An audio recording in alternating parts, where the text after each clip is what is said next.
This morning I'm walking along the Vorderrhein here, which is one of the branches of the Rhine River in the Alps, near the town of Valence, where I'm attending a conference this weekend. And I wanted to come out for a morning walk. So looking at the map, I saw this over here, the the Via de Polacs.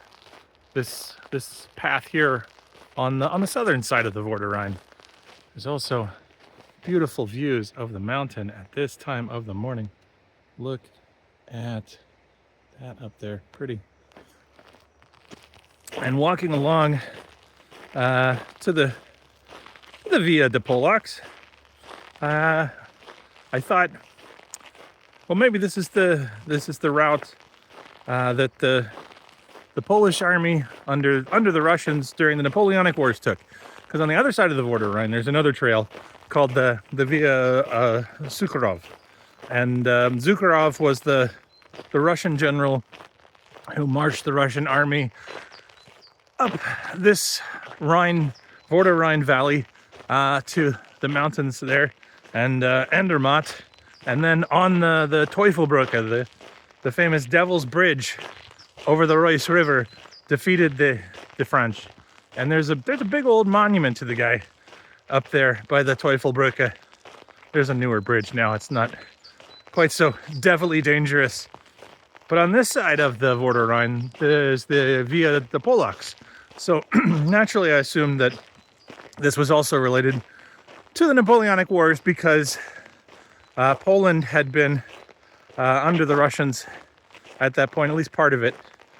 So maybe they marched on this side of the river. But doing a little historical research, that is not, in fact, which Poles they were. They were Poles from just the last century. So, as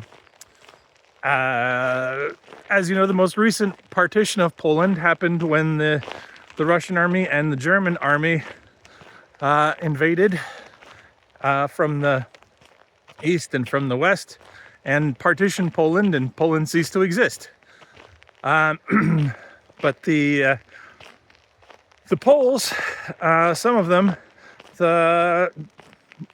were able to get to France, or were in France already. I'm not exactly sure. I don't know that much about it, but they tried to fight with the French against the Nazis, and when that invasion came, and of course the French also lost, but some of the Polish troops escaped here to beautiful Switzerland.